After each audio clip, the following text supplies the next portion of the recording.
Selamat malam Bapak Ibu yang dikasihi Tuhan, juga saudara-saudara dan adik-adik serta anak-anakku yang saat ini kita melaksanakan ibadah rumah tangga di rumah masing-masing. Salam, kami sampaikan selamat merayakan Hari Kartini bagi ibu-ibu yang terkasih dalam Tuhan. Semoga sukacita Tuhan beserta ibu-ibu. Tuhan beserta ibu-ibu sekeluarga dan bersama saudara seiman dalam persekutuan orang percaya malam hari ini. Malam ini kita beribadah dalam ibadah rumah tangga Jemaat GPIB Bukit Sion Surabaya. Harapan kami kiranya makna pertemuan ibadah malam ini akan antar kita untuk memahami bahwa hidup yang kita jalani setiap hari senantiasa diproses Tuhan ke arah yang baik dan benar.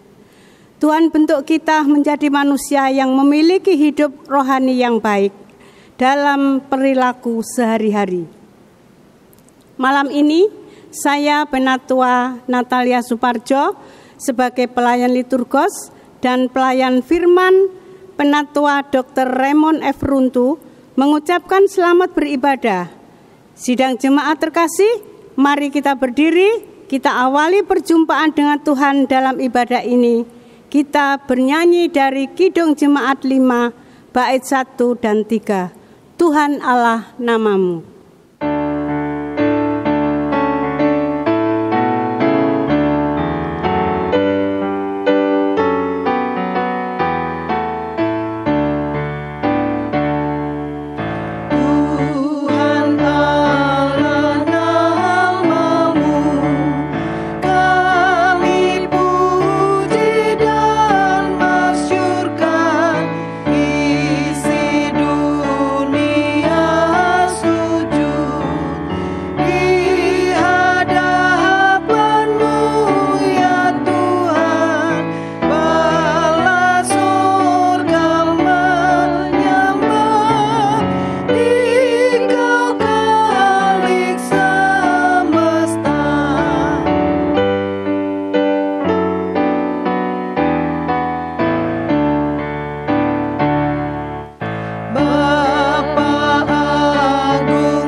Bapak Ibu yang dikasihi Tuhan Yesus, mari kita berdoa. Allah Bapa dalam nama Yesus, Tuhan yang mau mengampuni dan melupakan segala kesalahan kami yang kami perbuat kepadamu dan sesama manusia. Kami berterima kasih atas kasih sayang-Mu. Engkau tidak menghendaki kami binasa dan bahkan tidak mengingini kami mencelakakan sesama kami manusia. Bimbinglah kami ya Allah dengan kuasa kasih Roh Kudus, agar firman-Mu yang akan kami baca dan dengar membentuk tabiat kami dalam hidup sehari-hari. Tuhan Yesus, kami mohon seperti Rasul Paulus, hamba-Mu yang setia itu, yang mendengar suara-Mu, ia mau berubah dan berbuah. Maka biarlah Dikau pun berkenan mengubah kami menjadi umat yang setia melakukan kehendak-Mu. Berkatilah hamba-Mu, Penatua Dr. Raymond Runtu, yang mau mengajar kami malam ini mendalami kebenaran firman-Mu. Kami berdoa dan mendasari ibadah rumah tangga Jemaat GPIB Bukit Sion, Surabaya, dalam nama Bapa, Anak, yaitu Tuhan Yesus Kristus, dan dengan kuasa Roh Kudus. Amin. Jemaat dipersilakan duduk.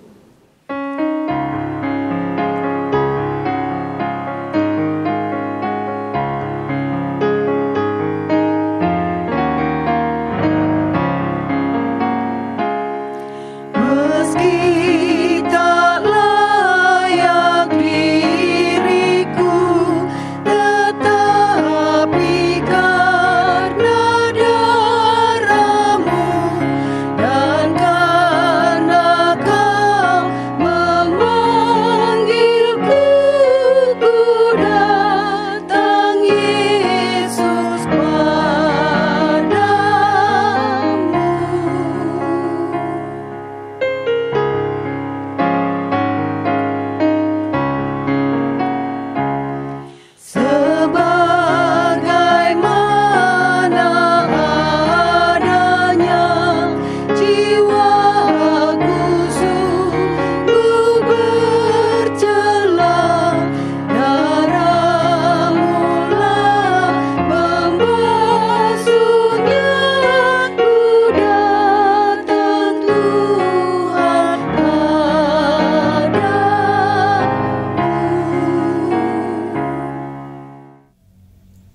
Jemaat yang dikasihi Tuhan, malam hari ini kita akan beribadah kepada Tuhan dan kita akan membaca dan merenungkan firman Tuhan. Untuk itu kita berdoa. Tuhan Bapa yang di sorga, kami mengucap syukur bahwa hanya karena kasih-Mu lah Kau memberikan kesempatan kepada kami untuk mengenal Tuhan Yesus dengan lebih dalam. Dan pada malam hari ini, dalam ibadah rumah tangga rutin ini, kami akan membaca dan merenungkan firman. Karena itu tolonglah kami ya Tuhan, supaya kami bisa mengerti maksud Tuhan yang akan Tuhan sampaikan melalui hamba-Mu ini. Pakailah hamba-Mu untuk memberitakan firman Tuhan ini, supaya bukan lagi hamba, tetapi Tuhan Yesus sendiri yang akan berbicara kepada jemaat Tuhan. Terima kasih ya Tuhan. Diamkan segala suara, kecuali suara Tuhan yang akan berbicara khusus kepada kami. Sembunyikan hamba di belakang salib-Mu, supaya nama Tuhan dimuliakan. Dan bekerjalah untuk orang-orang yang mendengar firman Tuhan ini. Terpujilah nama-Mu, di dalam nama Tuhan Yesus kami sudah berdoa. Amin. Jemaat yang kekasih, kami mengundang jemaat untuk bangkit berdiri. Dan kemudian kita akan membaca firman Tuhan yang pada malam hari ini terambil dari Perjanjian Baru, Kisah Para Rasul pasal 9. Kisah Para Rasul pasal 9 ayat 7 sampai dengan 9. Perjanjian Baru Kisah Para Rasul pasal 9 ayat 7 sampai dengan 9. Demikian bunyinya.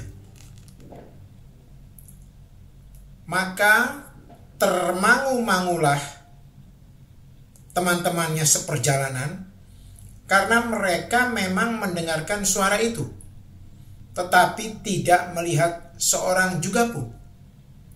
Saulus bangun dan berdiri lalu membuka matanya, tetapi ia tidak dapat melihat apa-apa. Mereka harus menuntun dia masuk ke Damsyik. 3 hari lamanya ia tidak dapat melihat, dan 3 hari lamanya ia tidak makan dan minum. Demikianlah pembacaan Alkitab. Yang berbahagia adalah mereka yang mendengar serta merenungkan firman Tuhan ini dalam hidup sehari-hari. Terpujilah Tuhan Yesus. Haleluya.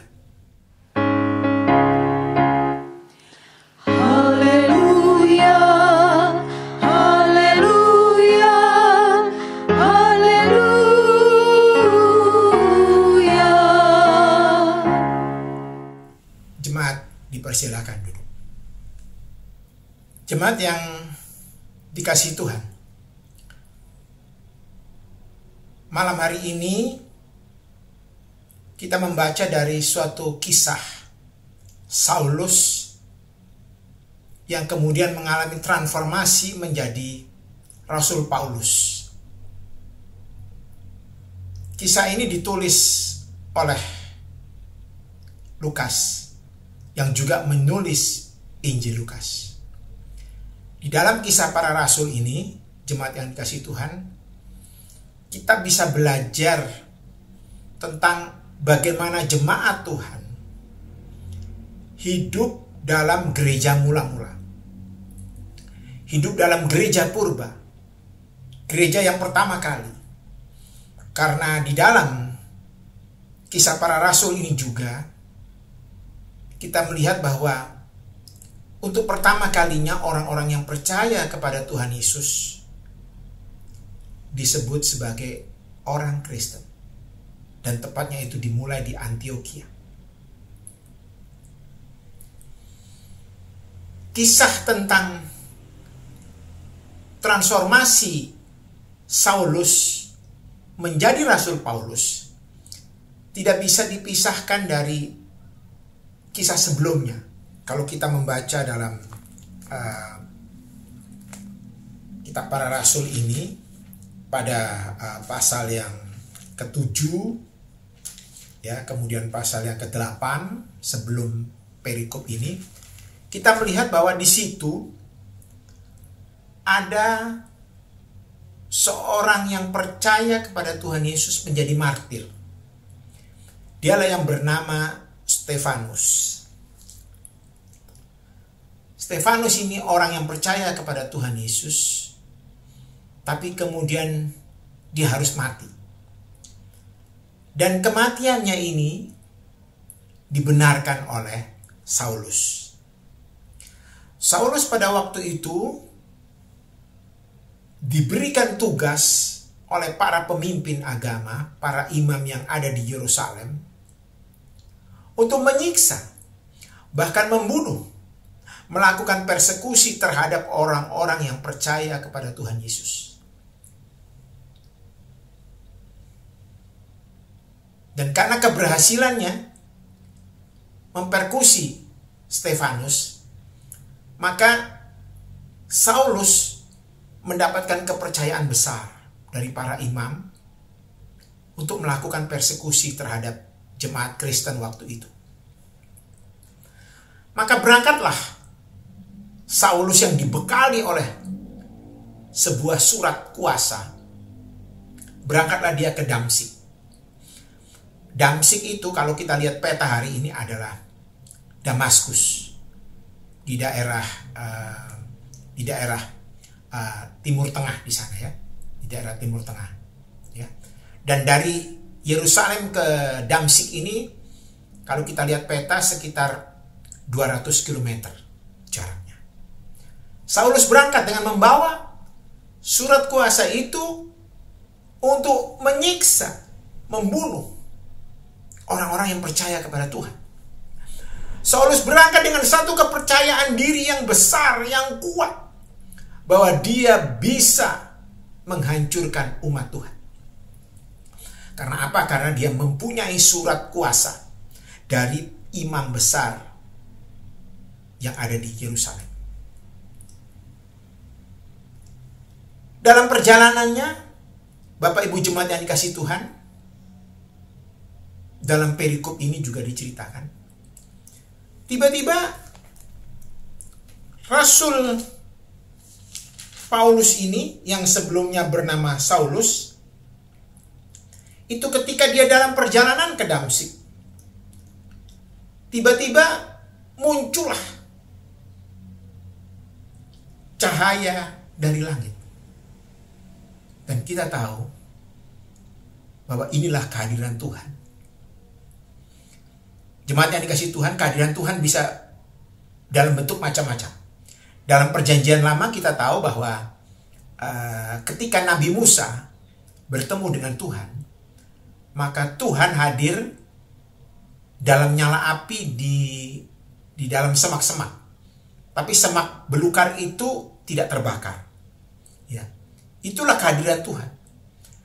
Dan kali ini dalam perjalanan ke Damsyik ini, Tuhan hadir melalui seberkas sinar yang menimpa Saulus. Saulus jatuh. Dan kemudian Saulus bertanya pada ayat yang ke 4, siapakah engkau Tuhan? Saulus bertanya, karena sebelumnya Tuhan melalui sinarnya itu bertanya kepada Saulus, Saulus, Saulus, mengapa engkau menganiaya aku? Itu suara yang terdengar dari langit bersamaan dengan sinar itu. Maka kemudian Saulus bertanya, siapakah engkau Tuhan? Jadi Saulus ini juga percaya bahwa sinar yang hadir sehingga menjatuhkan dia sampai rebah ke tanah itu adalah kuasa Tuhan. Sehingga dia bertanya, siapakah engkau Tuhan? Akhirnya Tuhan menjawab, akulah Yesus yang kau aniaya. Padahal kan Saulus kan tidak pernah menyiksa Yesus. Yang disiksa itu adalah orang-orang Kristen pada waktu itu dan Stefanus yang mati di rajam batu. Itu yang disiksa oleh Saulus.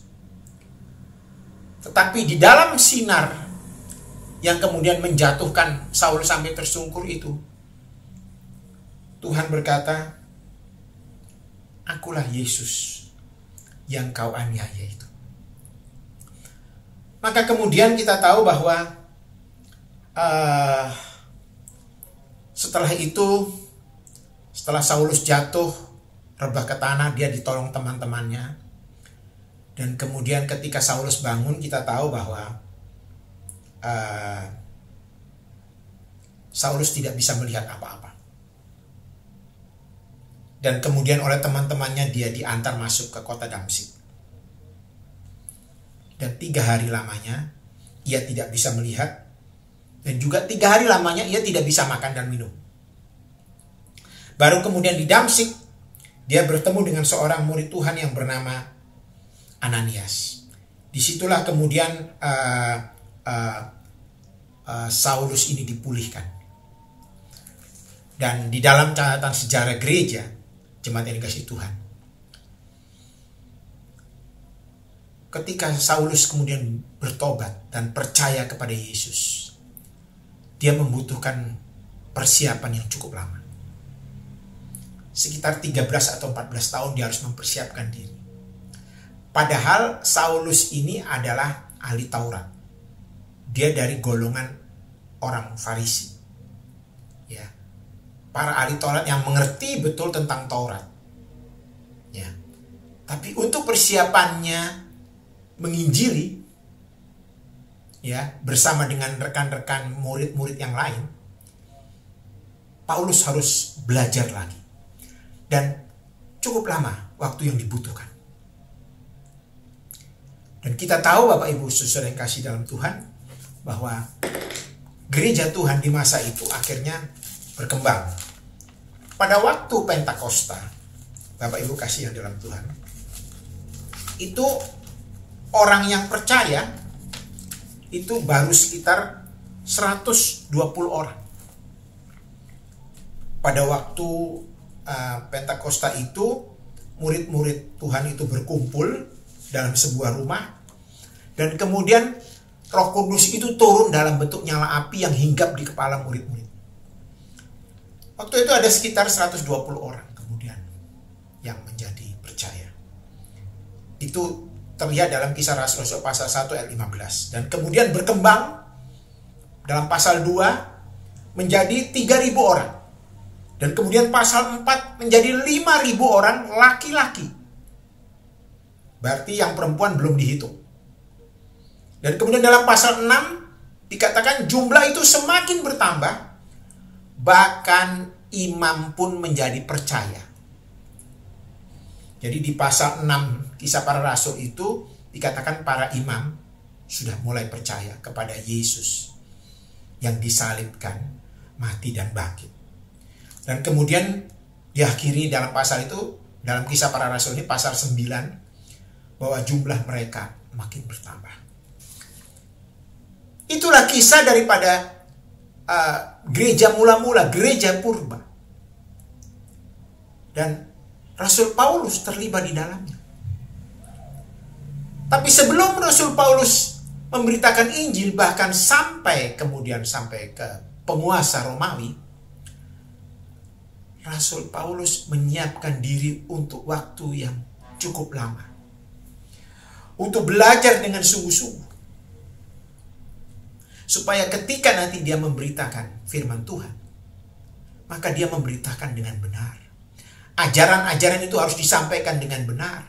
Ajaran-ajaran itu harus berpusat kepada Yesus Kristus. Kalau ada ajaran yang menentang atau tidak mempercayai bahwa Yesus Kristus adalah Tuhan dan Juru Selamat, maka itu bukan berasal dari Alkitab. Karena itu Rasul Paulus mempersiapkan diri. Bagaimana dengan saya dan saudara-saudara, jemaat yang dikasihi Tuhan? Ketika Yesus memanggil murid-muridnya, Tuhan Yesus mengatakan, "Ikutlah aku, maka kamu akan kujadikan penjala manusia." Rata-rata mereka adalah penjala ikan yang bekerja di sekeliling danau. Dan mereka inilah yang dipanggil, beberapa di antara mereka itu kemudian menjadi murid Yesus. Dan Yesus mengatakan, kamu akan kujadikan penjala manusia. Saudara jemaat yang kasih Tuhan, supaya kita bisa memberitakan firman Tuhan dengan benar, kita harus punya persiapan. Kita harus mempelajari.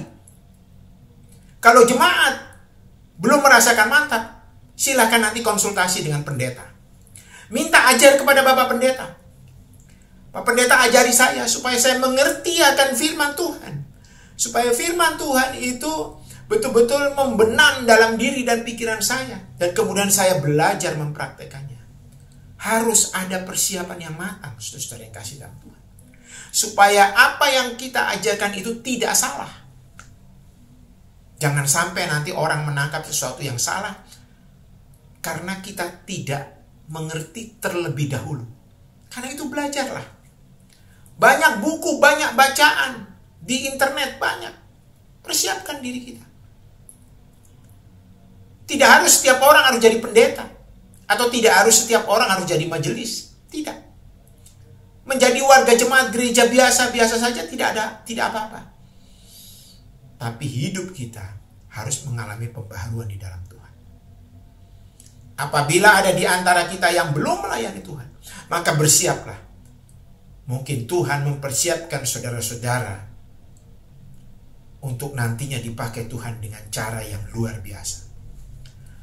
Paulus dipakai oleh Tuhan dengan cara yang luar biasa. Bahkan sapu tangan dan kain yang dipakainya itu bisa digunakan untuk menyembuhkan orang-orang yang sakit. Ada itu di dalam pasal 19 ayat 11 tentang sapu tangan Rasul Paulus yang digunakan untuk menyembuhkan orang-orang sakit. Tuhan mau pakai Rasul Paulus dan sudah terbukti. Tuhan juga mau pakai saya dan saudara-saudara. Tuhan mau pakai saya, Tuhan mau pakai Bapak Ibu. Tuhan mau pakai para teruna, Tuhan mau pakai para remaja. Tuhan mau memakai adik-adik untuk memberitakan firman Tuhan. Karena memang Tuhan mengatakan, pergilah ke Samaria, Yudea, bahkan sampai ke ujung bumi. Tugas ini masih berlaku, Bapak Ibu Saudara yang kasih dalam Tuhan. Tugas ini belum selesai. Kapan selesainya? Ya nanti, setelah Tuhan Yesus datang kedua kali, menjemput orang-orang percaya. Tapi sebelum itu terjadi, maka tugas ini harus kita laksanakan. Apabila Bapak Ibu sekarang belum menjalankan tugas itu, bersiaplah. Bahwa nanti Tuhan akan memakai Bapak Ibu Saudara dan saya dengan cara Tuhan sendiri. Kita tidak tahu bagaimana cara Tuhan dan bagaimana Tuhan mengutus kita, bagaimana Tuhan menempatkan kita, kita tidak tahu. Tapi bersiaplah. Supaya kelak, ketika Tuhan memanggil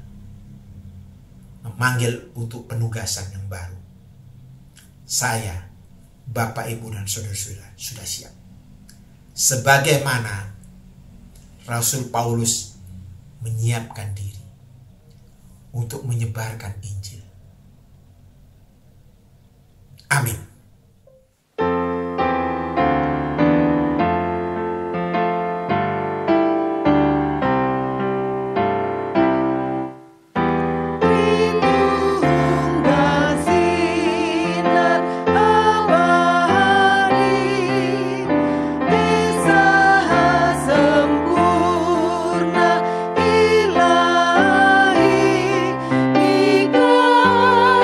Surya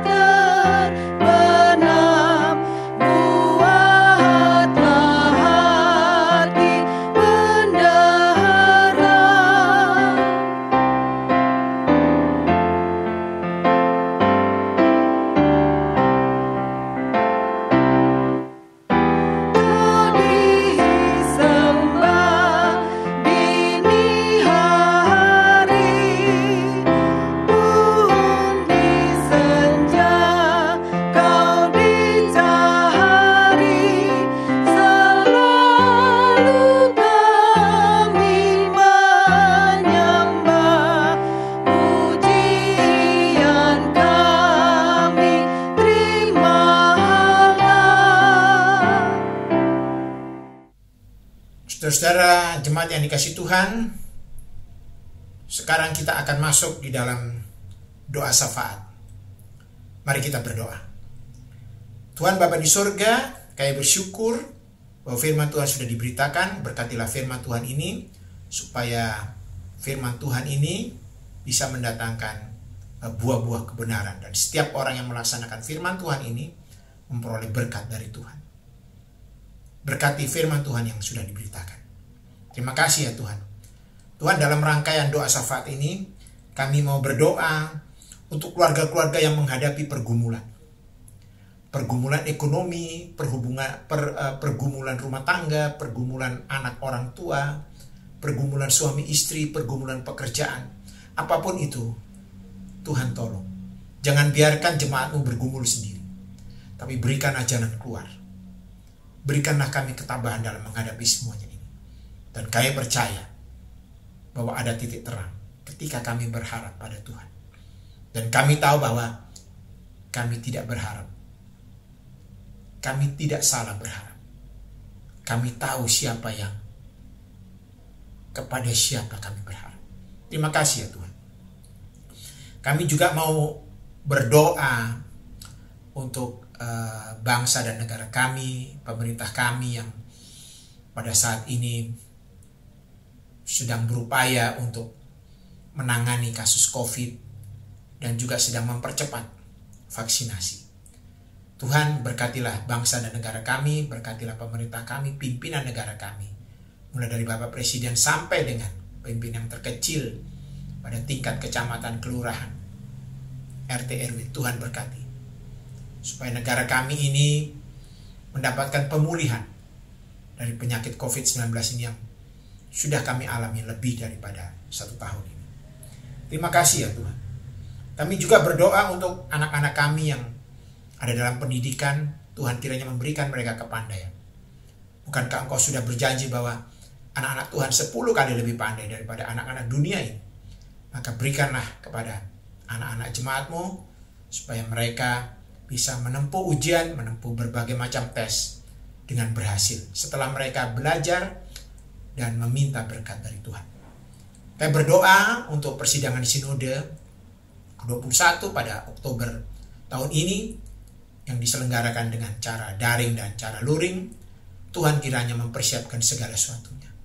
Tuhan mempersiapkan apa yang terbaik supaya melalui persidangan sinode ini nama Tuhan dimuliakan.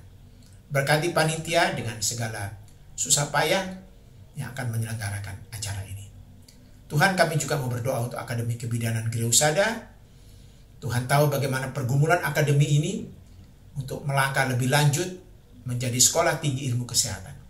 Karena itu berkatilah setiap orang yang terlibat di dalamnya, baik langsung maupun tidak langsung. Berkatilah orang-orang sudah memberikan sumbangan, donasi, atau apapun itu, atau support, ataupun doa. Tuhan berkati supaya melalui Akademi Kebidanan Gereusada ini nama Tuhan dimuliakan. Kami juga berdoa ya Tuhan untuk bencana alam baik yang terjadi di daerah kami di Jawa Timur ini, khususnya di daerah Malang Selatan, di daerah Blitar, ataupun yang terjadi di NTT. Tuhan, berikanlah kekuatan kepada orang-orang yang terkena bencana ini. Tuhan memberkati tim medis ataupun tim bala bantuan yang sedang menolong mereka, supaya melalui pertolongan ini mereka mendapatkan keringanan dari bencana yang mereka alami. Berkati barang-barang yang dibawa, apapun itu Tuhan berkati supaya semuanya bisa digunakan oleh para penyintas bencana itu dengan sebaik-baiknya. Terima kasih ya Tuhan. Kami juga mau berdoa bagi anggota jemaat Tuhan yang mengalami sakit. Kami berdoa untuk Ibu dan Bapak Yakobus Lonapesi. Kami berdoa untuk Bapak Santoso Widodo. Kami berdoa untuk Ibu Ruth Karu-Karu. Kami berdoa untuk Bapak Misnandar. Kami berdoa untuk Bapak Yones Telu. Kami berdoa untuk Ibu Ruce Sujianto. Kami berdoa untuk Ibu Sunarsi Raja. Kami berdoa untuk Ibu Prastio Jatining Rahayu. Kami berdoa untuk Ibu Rohana Tarigan. Kami berdoa untuk Ibu Elizabeth Sarkawi. Kami berdoa untuk Ibu Selvi Mauleti. Kami berdoa untuk Bapak Arsi. Kami berdoa untuk Ibu Grace Mas Betela. Kami berdoa untuk Bapak Prasojo. Kami berdoa untuk Bapak dan Ibu Niki Yulu. Kami berdoa untuk Ibu Sukina Sarpan. Kami berdoa untuk Ibu Betty Regan. Kami berdoa untuk Ibu Farida Apitule. Kami berdoa untuk Bapak Hendrik Martinus. Kami berdoa untuk Ibu Simanjuta. Kami berdoa untuk Bapak dan Ibu Christian Baitano. Kami berdoa untuk Bapak Robin William Jawa. Kami berdoa untuk Ibu Alfrida. Dan kami berdoa untuk Ibu Yvonne Samola Setu. Tuhan, Bapak dan Ibu yang kami doakan tadi bergumul dalam kesehatan mereka. Berikanlah mereka kesembuhan. Sebagaimana umat Tuhan mengalami pada waktu itu dengan mendapatkan kain atau sapu tangan yang dipakai oleh Rasul Paulus, mereka mengalami kesembuhan. Sekarang kami berharap pada Tuhan, karena Tuhanlah yang memberikan kesembuhan itu. Karena itu tolonglah jemaat-jemaat kami ya Tuhan, supaya mereka merasakan kesembuhan di dalam tangan Tuhan. Kami juga mau berdoa untuk keluarga Ibu Prastio Jatining Rahayu. Kami berdoa untuk keluarga Ibu Tri Sulistiani. Kami berdoa untuk keluarga Ibu Mistun. Kami berdoa untuk keluarga Ibu Mahmuda Simanjuntak. Dan kami berdoa untuk keluarga Ibu Pujiati Sudarno. Ke dalam tangan Tuhan kami serahkan pergumulan keluarga-keluarga ini. Kami percaya bahwa di dalam Tuhan kami bisa berharap. Dan kami tahu bahwa kami berharap kepada Allah yang hidup. Bagi mereka yang mengalami pertambahan usia, terima kasih Tuhan sudah menambahkan usia 1 tahun kepada mereka. Berkatilah mereka dan panjangkan umur mereka dengan sukacita yang berasal dari Tuhan. Terima kasih Tuhan juga bagi mereka yang mengalami 1 tahun pertambahan dalam perkawinan mereka. Tuhan memberkati. Biarlah kiranya setiap keluarga Tuhan memakai, karena dengan melalui keluarga-keluarga ini nama Tuhan dimuliakan. Terima kasih Kau Allahku yang ajaib. Kami bersyukur bahwa kami punya Allah yang bangkit. Kami punya Allah yang hidup. Terima kasih. Dengarlah doa-doa kami, baik yang kami ucapkan ataupun yang tidak kami ucapkan, yang keluar dari hati kami yang paling dalam, yang mungkin tidak bisa didengar oleh orang karena pergumulan kami yang berat. Dengarkanlah doa-doa kami ini. Terima kasih Tuhan. Sempurnakan doa kami ini, karena doa ini kami naikkan hanya di dalam nama Tuhan Yesus Kristus yang sudah mengajar kami berdoa. Bapa kami yang di sorga, dikuduskanlah namamu, datanglah kerajaanmu, jadilah kehendak-Mu di bumi seperti di dalam surga. Berikanlah kami pada hari ini makanan kami yang secukupnya. Dan ampunilah kami akan kesalahan kami, seperti kami juga mengampuni orang yang bersalah kepada kami. Dan janganlah membawa kami ke dalam percobaan, tetapi lepaskanlah kami daripada yang jahat.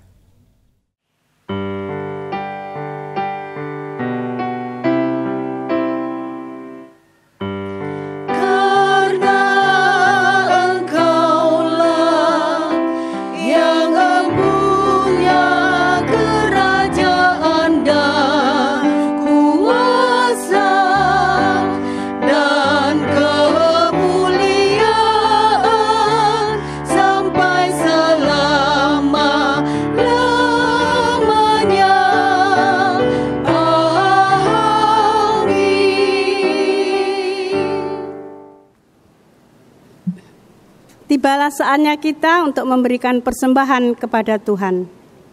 Allah Tuhanku adalah kekuatanku. Ia membuat aku kuat untuk bersorak-sorai karena rahmat-Nya. Ia membuka pintu-pintu rahmat-Nya dan mencukupkan segala keperluanku.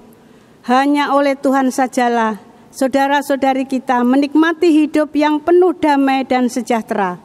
Merespon kasih-Nya itu, marilah kita beri persembahan yang terbaik bagi Tuhan, agar pekerjaan pelayanan dalam gereja tetap berjalan sesuai kehendak-Nya. Tuhan memberkati persembahan jemaat. Kita menyanyi dari Kidung Jemaat 286 bait 1 dan 2. Bumi dan langit pujilah.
Bapak Ibu, kami persilakan bangkit berdiri untuk mendoakan persembahan kita.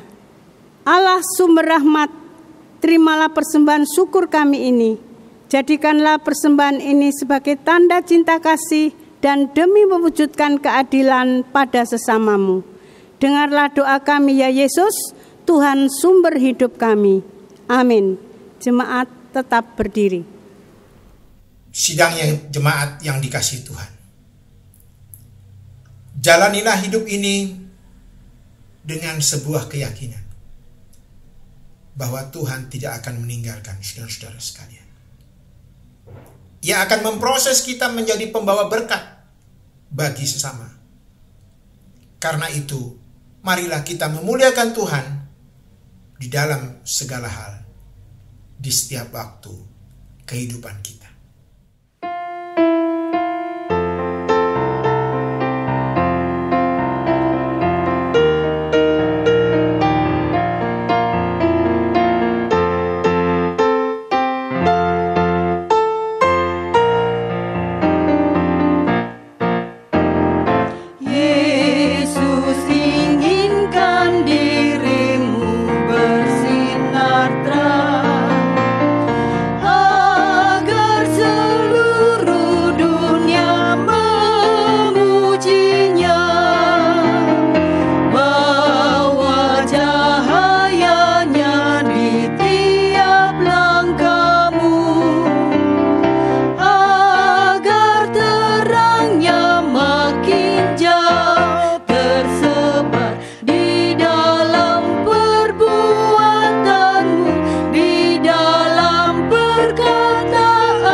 jemaat yang dikasihi Tuhan, arahkanlah hati dan pikiranmu pada Tuhan dan terimalah berkat-Nya. Semoga Allah sumber pengharapan memenuhi kamu dengan segala sukacita dan damai sejahtera dalam iman kamu, supaya oleh kekuatan Roh Kudus kamu berlimpah-limpah dalam pengharapan dari sekarang ini sampai Tuhan Yesus datang.